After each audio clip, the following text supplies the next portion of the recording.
This is Real Talk, the Customer Insights Show with Jenn Vogel, a top-rated live stream and podcast in the market research and insights industry. We stream live on LinkedIn, Twitter, and YouTube, and you can listen on all major podcast channels. Join Jenn and her guests for a weekly discussion around topics that will help you understand your customers better. Real Talk is presented to you by VoxPopMe, the leader in video research and ranked number 1 in qualitative research by Grit 2 years running. Here's today's conversation. Hello, insights professionals, marketers, and everyone who wants to understand their customers better. I'm your host, Jenn Vogel. Data quality matters in research, but how do we ensure our data is of high quality? What does that even mean? This is a big one. To dive into this topic, I'm joined by Lisa Wilding-Brown, CEO at InnovateMR and an ESOMAR Council Member for now. Welcome to the show, Lisa. Hi, Jenn. Thank you so much for having me on the show. It's so good to see you. So good to see you also. What have you been up to lately? You've got some big things happening. Yes. There's a lot of exciting things going on in my world.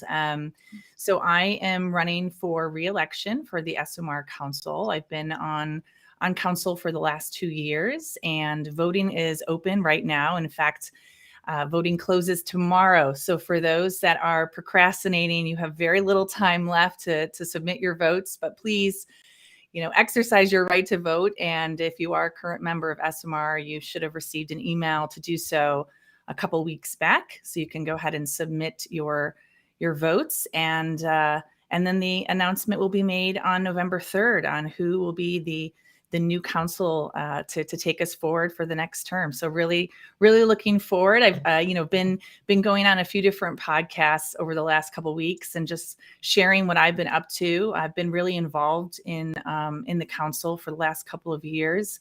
And the way that the council works, when the council first comes on board, the president will really set the agenda, working very closely in collaboration with the other council members.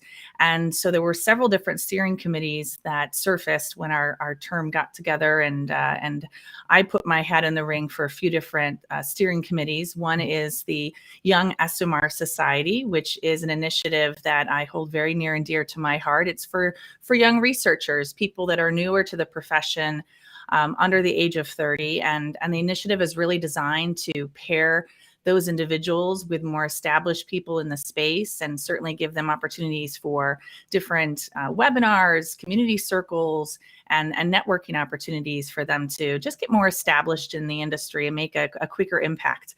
And then I've also been very involved in the DEI steering committee, which has really been focused on expanding the industry's efforts around representation and equity.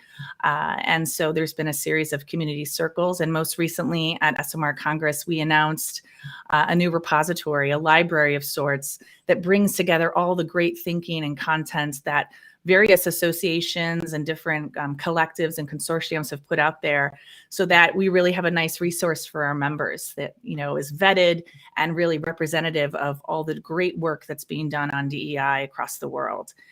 So those are just a couple examples of the different steering committees that I've been on, Jenn, but excited to make an impact on data quality as well, which is something that was a hot topic at Congress, and I'm sure will continue to be a really important topic at the different conferences and shows that are coming up this season.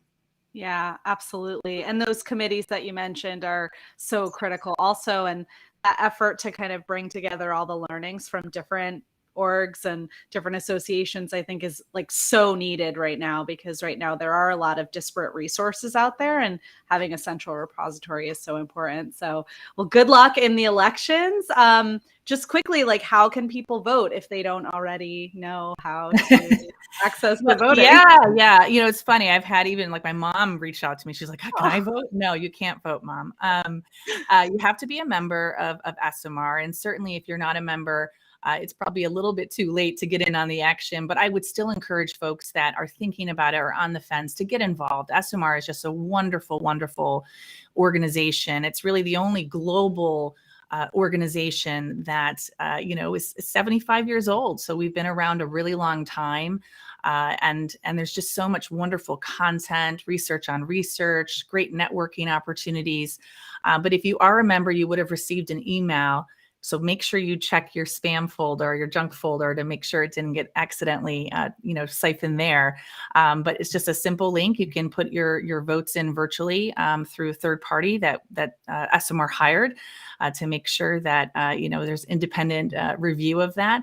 But you can submit your votes through that link that you would have received as a member, and then it gets announced on November 3rd. So it's right around the corner, Jen. Awesome. Well, good luck to you. I'm glad we were able to get you on the show right before the voting closes tomorrow. So thanks for coming on. And so let's dive into data quality a little bit. This is one of your specialties. Why is this such an important thing to focus on for you? Yeah, well, our work is never done, Jen. Data quality is not a new challenge that the industry has been facing, but it is becoming more and more complex and more sophisticated. In my mind, and I've said this before, but I'll say it again, I think it's important to think about data quality on a spectrum. On one end, you have those really nefarious users that are doing this at scale, that are really trying to exploit vulnerabilities of research agencies, of panel companies, and find out where those sort of vulnerabilities exist, and then really attack them. So they're really sophisticated. They're leveraging great technical prowess to get their work done. But that's not just the one use case, right? And in the middle of the spectrum, you have real human beings but they might be being recruited from, say, over incentivized websites where users are really focused on that sort of instant gratification, and they maybe aren't taking your survey as seriously as you are. So they have a tendency to be very top two box, hyper aware, hyper satisfied, or it may just demonstrate signs of fatigue. If your survey is especially long, they may fatigue out and just really not participate and behave in the way that you expect them to. So that's another use case that solutions need to be employed to really catch. And then on the other far end, you have more kind of innocent issues that pop up as it relates to data quality. And that just is a result of a lot of the multi-vendor usage that's going on in the space today, and the natural duplication that can exist from panel source or sample source to sample source. So there's a lot of different permutations, but the good news, Jen, is there's a lot of strategies that you can employ to really get ahead of it and try to be as proactive as you possibly can. But again, I think the main headline here, Jen, is that cyber fraud has continued to increase. And that's not unusual. Anytime there's some sort of economic duress, whether it's a conflict or a pandemic, that can really invite those folks that live in, say, more developing regions of the world to leverage those sophisticated tools and techniques that they are well versed in to really figure out a way to get into these surveys and operate at scale for the incentives that are offered. They typically will target lower incidence populations because they know that those surveys typically will offer a higher incentive. And they also very much often will focus on B2B projects where, again, that incentive is quite a handsome offering. So they can really, build up that incentive in a very quick pace. Yeah.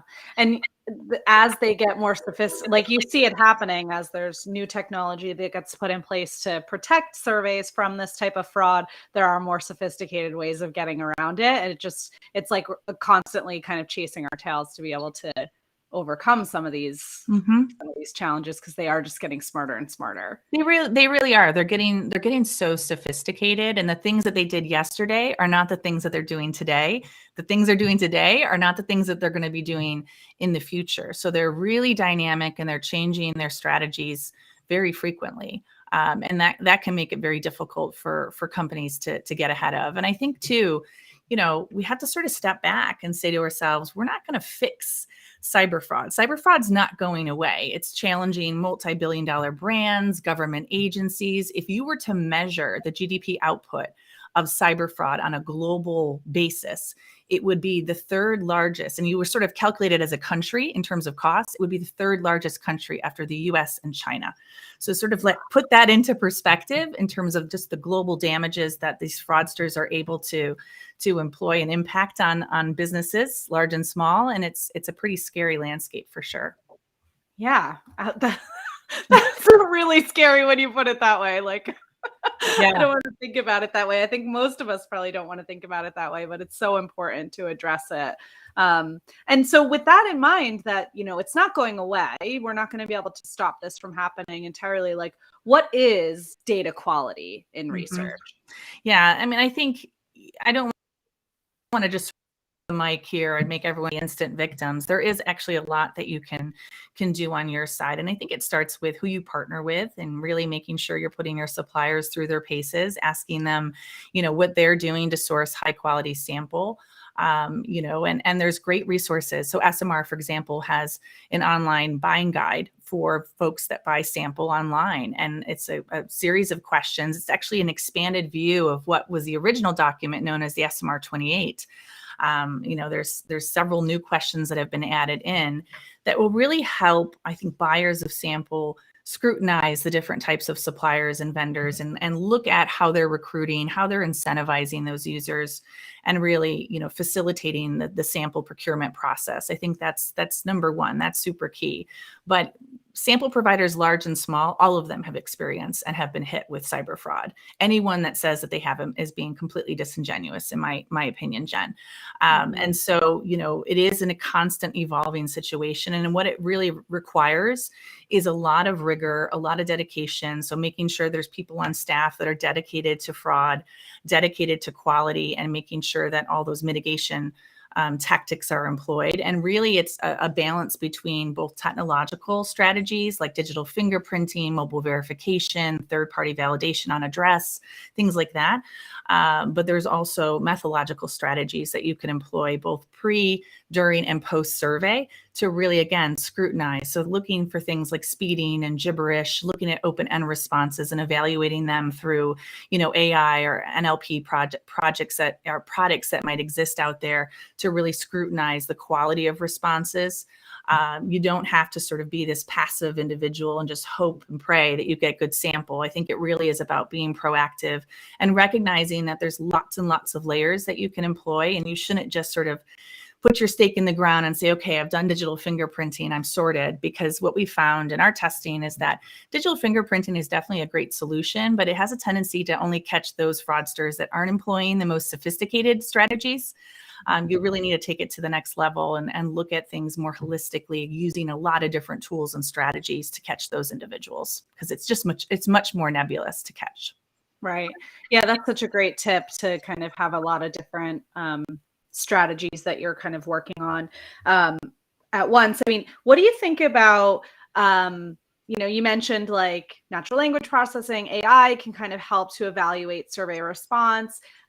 Years ago, before that was really a thing, maybe it was more of a buzzword, there was a lot of like putting in red herring questions and things like that. Like, how do you think about balancing that sort of tactic with controlling survey length and survey fatigue, as you mentioned? Like, is that practice sort of gone away, and now we're doing kind of more automated techniques? Great question. So I still believe in red herrings wholeheartedly. I may be a bit old school that way, but the thing about red herrings is they can really be used to test domain expertise. So let's say you're going after, IT decision makers. Rather than present them a really basic question or group of questions, really create questions and randomize those, create a battery of questions so that each user gets a different question or a different kind of scenario or combination of questions, so that you're trying to be as unpredictable as the fraudsters are in that case. But really create questions that are designed to test their domain expertise. So if you're looking for folks that have decision-making authority on CRM technology, don't just ask them what color is the sky. Siri is a bot on my iPhone. She's super smart. She can even be programmed to kind of like joke with you if you ask her funny questions. So bots nowadays are so much more sophisticated than they were when I first started in the industry, about 20 years ago. So rather than rely on those sort of basic red herrings, make sure you're really designing questions like in this IT Pro example. If you're looking for CRM technology decision makers, include a question around CRM tech, include real brands like HubSpot or LinkedIn or Salesforce, and then include fake brand names. And if they have awareness on those fake brands, then you know that they're not in it for the right reasons and they're being disingenuous. So that's like a really great strategy. But, I do think there's a lot of great tools out there that you kind of touched on with natural language processing. So we actually have a text analyzer in-house that we built for ourselves and then later productized for our clients because we saw the value in it. And what it does, it looks at open-end responses in real time. It assesses for things like gibberish and profanity and duplication and speeding, but it also is programmed to measure context. So we can see if the response that the respondent puts in is actually contextual to the question that was presented. And that question changes on a user by user basis. So it's drawing from a very large library of questions. And then there's other tools out there like Sentry, which is a tool that came on the market earlier this year by a company called Cloud Research. And we partnered with them because we saw that, fraud was continuing to become more and more dynamic. And I think the conflict in the Ukraine has definitely caused an impact for the industry in Q1 when it came to quality and fraudulent attempts to our space. And that tool really looks not only at the responses, but it looks at the behavior. And it really kind of behaviorally assesses the respondent in a way that, say, digital fingerprinting doesn't do. That really just determines if the user is using a unique device. And we know from our testing that it's really easy for the most part to actually spoof and almost digitally hijack. We call it parasitic fraud, where a user will leverage someone else's machine and take action from one centralized machine, but borrow other people's digital fingerprint to appear unique when in fact they're not. So now I'm having a little bit more confidence in our ability to combat this cyber fraud. A few minutes ago, I was terrified with what you were talking about, but there are some really great tools and techniques out there to be able to get closer to the kind of data that we need to make important decisions. Because, to your point, if you're using this data for these massive product decisions, brand decisions, ensuring that it's of high quality is really important. Yeah, and quality isn't just about the sample that's coming into the survey. A lot of it starts with the design of the survey. So I don't want to underestimate the importance of great design, not only to produce a better participant experience and reduce the effects of things like fatigue and longer surveys, but really to get that cooperation and that engagement, and also to get that representation. So, I've been very passionate and active in DEI, not only for my work in ESOMAR, but also as a co-founder of the Multicultural Insights Collective, which essentially is like a consortium of different industry veterans who are really passionate about this topic and working closely with brands and other agencies to help them think about how they're approaching their efforts around DEI, both internally and externally, and helping them really facilitate better conversations with their clients and their stakeholders around those efforts. And so when we think about survey design and making sure that you've got great quality, it isn't just about mitigating the risks of cyber fraud, but it's also about making sure you have really, really great representation. So ensuring that your survey is mobile friendly is very, very important. I can't believe I'm still saying this in 2022. But I'm still seeing a lot of desktop only surveys. We got to get rid of that. We got to be, really a mobile first strategy, I think, is important because that's where participants are. If you look at any different panel company or sample company, all of them will report the same thing, that upwards of 60 to 70% of their traffic is coming from a mobile device. So when you exclude mobile users because your survey is only desktop friendly, then you're automatically sort of starting off on your back foot in terms of feasibility and reach, and also excluding key cohorts that we know have a tendency to come into surveys through their mobile device, like younger generations and certain diverse cohorts that have a propensity to be more heavy in terms of using mobile versus desktop. So really making sure that you are getting a good readable base. You're oversampling diverse cohorts to ensure that they have a voice at the table. That's also key for quality as well, Jen. Yeah, that's such a good point. And right now, especially where, it's not the same as it used to be when it comes to survey taking, where, somebody was calling you on the phone and you were like honored to be asked your opinion. Now people don't participate in surveys in the same way that they used to. So to exclude whole groups, whether it's mobile or, some underrepresented group, is missing out massively on a portion of the population that's so key to get those insights from, especially when, just respondents are limited. You're never going to get everybody in the US to take your survey, nor do you want to, but to ensure that it's a good representation of the population is key. Yeah. And it can't just be you and I worried about this. Like, we all collectively as an industry have to focus on it. And I've likened participants to the polar ice caps in the past, and I'm going to do it again now. Once they're gone, they're gone. And so I think we all have this collective responsibility to make sure that we're designing really great survey instruments that are representative and inclusive, and really are as engaging as possible. I have some clients that will never send me a survey longer than 10 minutes to help fill in terms of sample. And then I have other clients that are still struggling on that front for a number of reasons, but I think we have to keep talking about those challenges, because it can be very challenging in the moment. And there's an opportunity to educate folks that maybe aren't as well versed to the topic as you and I may be. Sure. Another thing too is just, as we're talking about design, not just who you're inviting to the survey and making sure it's accessible to everyone, but even just question wording. And I think maybe this is coming up more now as the conversation of democratizing research expands, and there's more people involved in research than maybe previously, which I think is a great thing. Any movement to bring brands closer to their consumers, whether they're in insights role or not, is a good thing. But when it comes to question wording, as you were talking about that spectrum of data quality and, that sort of innocent, like, I didn't really realize I wasn't saying the right thing or wasn't responding truthfully.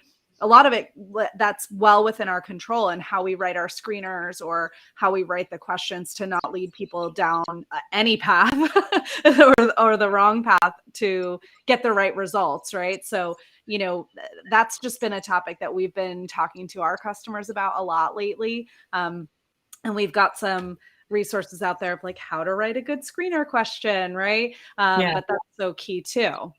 Oh, 100%. When I first started in the industry, I had the privilege of starting at Harris Interactive, and they brought all of their new employees through very intensive training around questionnaire developments and had pretty rigorous standards. And I feel very lucky that I got that education. And I know nowadays there is so much democratization and disintermediation as well. So there's people that are now having to write questionnaires that maybe they would have delegated to an MR agency in the past. And so they're kind of left to their own devices, and they don't know what they don't know. But the good news, Jen, I think, like you've touched on, is there's a lot of great literature online. There's wonderful resources and webinars and research on research. In fact, we've been very involved with the Global Research Business Network, the GRBN, which the managing director is Andrew Cannon. In fact, I'm presenting with him and a couple other folks at the CRC this week on Wednesday afternoon on consumer trust and what you can do to earn consumer trust. And it starts with writing really good surveys. And so the GRBN has been instrumental. They've put together a handbook a few years back based on, do's and don'ts of questionnaire design,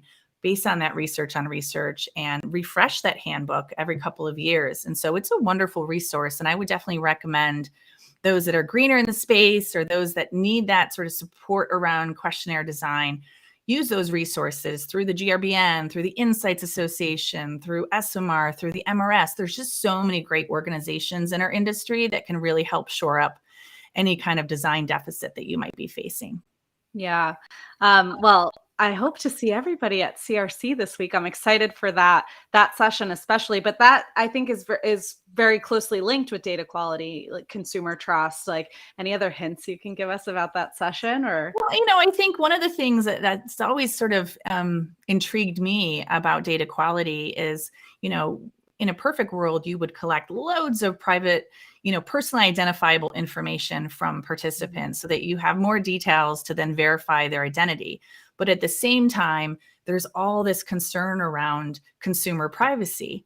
And the thing is it's not just our industry, right? There's sort of this kind of halo effect that can happen when other industries that aren't even connected to us do bad things or report a data breach, right? That can erode the trust of our consumers in survey research. So that's the thing, something that maybe not everyone appreciates, is that there's these other industries, these other verticals like ad tech and social media and advertising that can sometimes have a ripple effect or an impact on our space. And so it's not always clear to participants that, okay, this is research, this is different than, say, participating on social media where my information might be monetized further to like serve ads to me. And so, just because we think we are an exception, I don't necessarily think consumers share that belief. And so we have to look at life and look at our work through that lens. Does that make sense? Yeah, it absolutely does. And I think some of it just has to do with communication. How are we communicating? Like, this is what we're doing. This is what you're opting in for, and what we're going to use your data for. And the fact that it is private and that it is, there isn't any PII associated with it. I mean, those are all things that I know the industry has worked really hard, especially over the last, 5 years or so, with GDPR and all the other sort of regulations, just making sure that we're compliant. And I think as an industry, like, you're right, like, we feel like we've done a good job, but then communicating that effectively with consumers is, maybe a bit of a missing link sometimes. Something we should be more conscious of. Yep. I think we make dangerous assumptions. And I always say, we have to eat our own dog food. Like, test your surveys, take them yourself after you design them and see what the experience is like. And if you're struggling to get through it, or your colleagues are struggling to get through it, then maybe, take another second look at it and figure out, what can you edit further? How would you as a consumer react to a survey instrument like that? So that's something that I think is not always employed by folks, and it's certainly something very important to do. Mm-hmm. Yeah. So these are great tips, sort of how to think about our survey design and our methodology. Then some of the more sophisticated tools to use to ensure better data quality. Anything else that you recommend to, just make sure that you've got the right quality data in your surveys? Well, I think it's just I think it's important to be really transparent and have open communication. And, if you're new to sort of the quality landscape, just recognize that it's complex. And I don't think any sample provider is trying to like proactively provide you with bad users. That would be a very sort of bad business model. But I also think that the internet is a very messy place. And so it starts with having those transparent conversations and really partnering as a client and supplier or suppliers to really attack this at a more holistic level. And so, if I get, voted back into ESOMAR Council, I think we really need to take things to the next level and work together with ESOMAR and other regional associations like the Insights Association, like the MRS, and have a collected sort of approach to try to influence policymakers to hold these mega platforms that really help to facilitate a lot of the fraud that occurs, hold them accountable. So like when we were at ESOMAR Congress, InnovateMR presented some pretty jaw-dropping videos of real fraudsters who were sharing their tactics and strategies. And one user in particular was on a major streaming platform helping to educate other wannabe fraudsters on the techniques that work best for him and where the vulnerabilities are. And I just think that's really helping him to scale his efforts, monetize his expertise, and promote these criminal activities online. And so rather than us as an industry reacting to those users and those people with nefarious intentions, let's try to influence policy so that it's not acceptable and it's not permitted to be able to use those big platforms to spread this bad behavior. Let's try to get to the root cause and the source. I think that's something that I'd like to see the industry really be very proactive on moving forward. Take it to the next level. Yeah. Those interviews at Congress were very like jaw-dropping. And correct me if I'm wrong, I feel like I've now since Congress seen them floating around the internet. Yes. So you can access them. You can. They're on InnovateMR's YouTube channel. So definitely head over there and you can see exactly what types of examples and tips and tricks these fraudsters are employing, and just will give you kind of a closer front row seat to really what takes place. Yeah, for sure. It was very interesting to watch and to kind of see them interviewed like face to face. Really, really interesting. So everybody go check that out. But, I'm wondering like, I mean, you and I have both been in the industry a long time. This has always sort of been a topic of conversation, but I still get the sense that we're not talking about it enough. Do you feel that way too? I do. Sometimes I feel like it's a bit of a lonely place. I think it's gotten better, Jen, over the last, I'd say since the pandemic hit. I think people are talking more and more about it. I mean, it's no secret when the pandemic hit, and again, anytime there's sort of economic duress and struggle, it really motivates people to find alternative and creative methods to subsidize their income. And so the industry saw a major uptick. In fact, two different digital fingerprinting companies that we're partnered with both reported over a 200% increase in fraudulent activity within their ecosystem. So very large footprint of suppliers, buyers, and sellers of sample coming together using those types of tools. And both companies reported well over 200% for the industry in terms of fraudulent activity at the start of the pandemic. So I think that really helped to precipitate more conversation, and certainly lots of virtual webinars came about and surfaced during the pandemic when we were all sort of working from home and continue to do so. But it's not a new issue. It's certainly not. I remember talking about it, in 03, 04, when we'd be looking at survey data and seeing all these bots hitting the surveys. But the thing that's changed, Jen, is back then when bots would hit, you'd be able to discern them very easily because they would all complete the survey in less than a minute.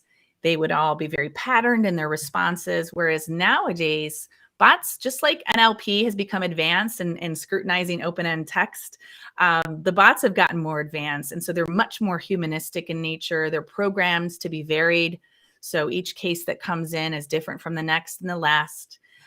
They're putting in real open-end responses. Most of the time, the bots just don't have the context nailed down quite right. So the open ends are really helpful in assessing and really qualifying fraud or sort of ruling people out or ruling them in. But it really does require, I think, lots and lots of layers and the recognition that things are becoming more advanced and more mature.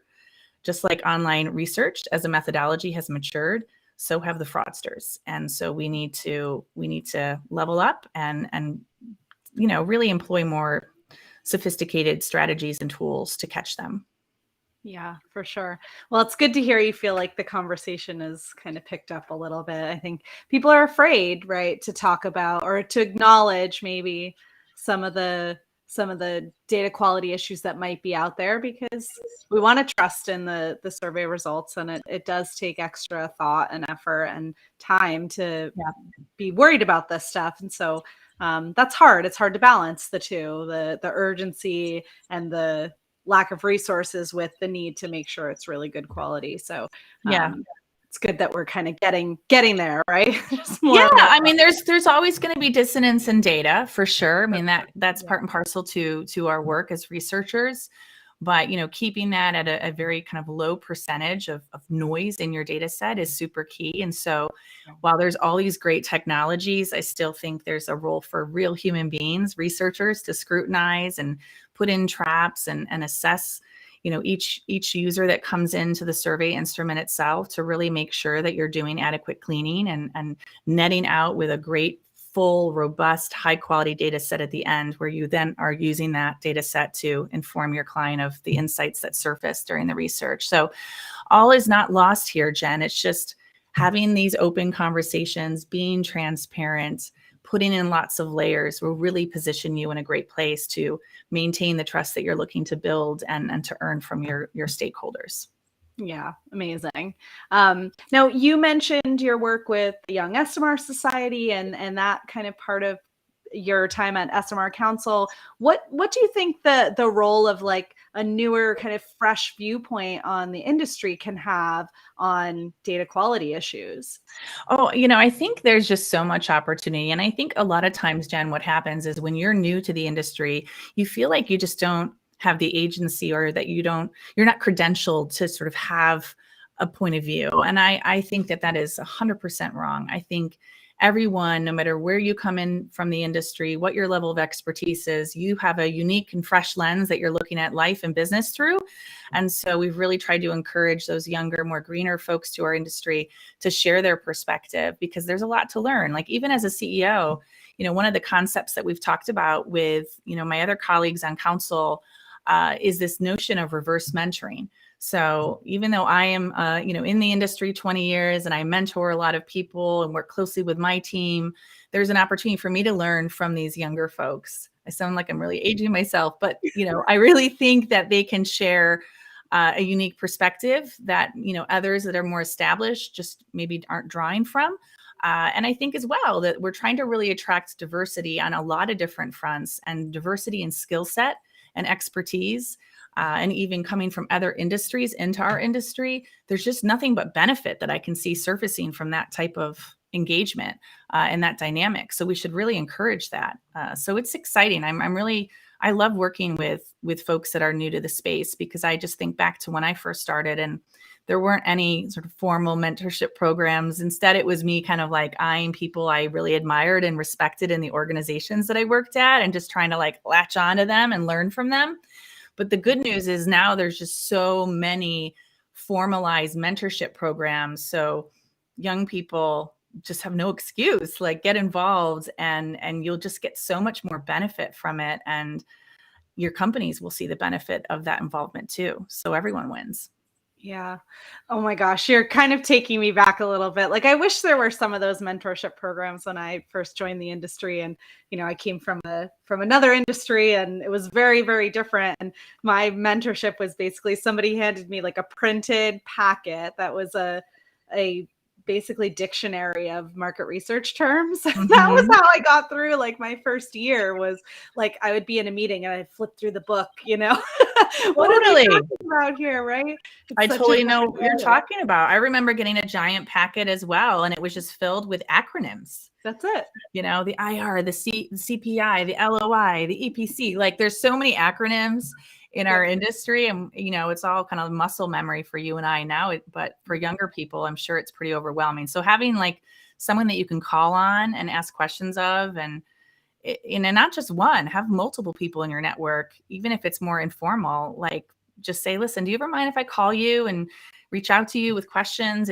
I think it provides that much added context and value for your own acumen as you build that up in the industry and over your career. It's super important. It'll make your life a lot easier, and it'll make you more attractive as a potential hire for companies that are looking at you. So don't ever underestimate the power of a personal brand. I think that's really important as well. For sure. And to your point, like, as you ask more questions of people, now you've got relationships and you're more confident in your ideas and the new things that you can bring to the industry. Because, that's one thing I really love about this industry is in the time that I've been here, it's changed so much. It just constantly feels like we're in this sort of state of rapid movement and evolution. And a lot of that comes from not necessarily just young people, but people coming to, like you said, from outside the industry into market research with different viewpoints. And that's really exciting. But, now with technology as it is, we're way more connected than we used to be when we were only in offices and could only call people on the phone, right? Now it's like an infinite network of people to lean on and to ask questions of. And there's so many resources. There's so many, Zoom groups and lunches and events you can join and mentorship programs. So there's a lot of opportunity to get connected. Oh, 100. I'm almost jealous a little bit. I wish they'd started now versus 20 years ago, because it felt more challenging back then for sure. But nowadays we're hyper connected, and there's people that I've had relationships with online over LinkedIn, and we're like friends, but we've never met in person. And then when over the summer, I was at Quirks and I had the opportunity to meet James Endersby for the first time in person. But like, I felt like I knew him because we had connected or, over Zoom and over LinkedIn, and we're sort of cheerleading and supporting each other. And so, that's just one example of a bunch more. So it's just been a lot of fun, kind of really harnessing all the value that the current market really allows us to do. And all these great resources online allow us to do. So there's there's no excuse. You should get involved. Like I said, it benefits your career growth. And it's just great to meet all these wonderful human beings that work in our industry. I think our industry is just like amazing. We've got some really cool people in it for sure. Really smart, sharp researchers. Yeah. Yeah, I agree. It's a good place to be. Well, I can't thank you enough for coming on the show today, a day before the close of the ESOMAR Council votes. So everybody, please get your votes in before tomorrow. Thank you so much. This was a great conversation. Likewise, Jen. I really appreciate you having me on the show. I've been an avid listener for a long time. So finally, so excited to be here. And I'll look forward to seeing you in a couple of days at the CRC. Yes, I will see you at CRC and hopefully see a lot of the rest of you there as well. Thanks for listening in today. We have a special episode 100 on Wednesday, and we have a huge announcement. So please make sure you tune in. See you then.